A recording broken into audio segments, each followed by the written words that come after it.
Zdravím ťa, tu je Maroš Feher, autor projektu marketing na stereodoch.info a mám pre teba jednu otázku. Ak si malý podnikateľ, živnostník alebo sieťový marketér, čo si myslíš je dôležitejšie v tvojom obchodovaní alebo podnikaní? Je to sústredenie sa na detaily, aby všetko klapalo ako má, to znamená veľké sústredenie, alebo nadšenie, by som povedal, taký veľký optimizmus a nadšenie, ktoré prejavuješ pri prezentáciách alebo pri stretnutiach s klientom a tak ďalej.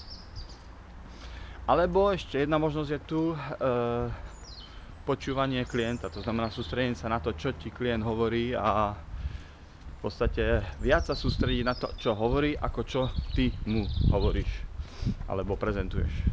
To znamená viac ako keby prijímanie informácií, ktoré ti dáva.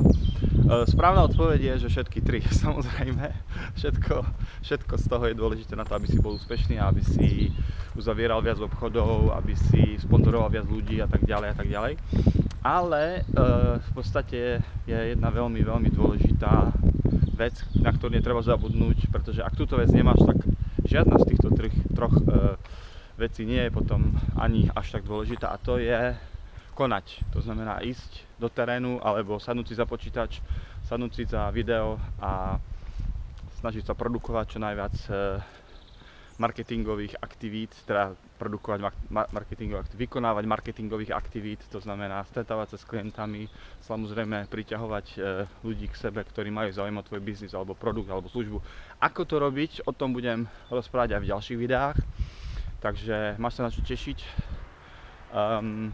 Nie som niekto, kto je veľký expert, samozrejme v marketingu, musím podotknúť, ale niečo som si preskákal, niečo viem a so všetkými mojimi skúsenosťami sa chcem s vami podeliť, aby ste boli úspešnejší v akomkoľvek podnikaní sa nachádzate, všetci tí, ktorí pozeráte toto video. Takže to je všetko zatiaľ odo mňa, pozdravujem ťa a prajem ti pekný deň. Jar začína aj tu v Hamburgu, v Nemecku, kde žijem, takže ma to veľmi teší a jarná nálada tu, by som povedal, všade čo. Každý má jarnú náladu, tak to poviem, pretože nenapadne ma správne slovíčka. Tu pozri na úžasnú záhradu, ešte to ukážem tu na ďalej. Pozri sa na tie krásne kvety, nie je to úžasné? Úplne super. Neviem, či ich vysadili, ale vyzerá to fantasticky. OK, prajem ti pekný deň. Maroš Feher, marketing na stereodoch.info. Čau.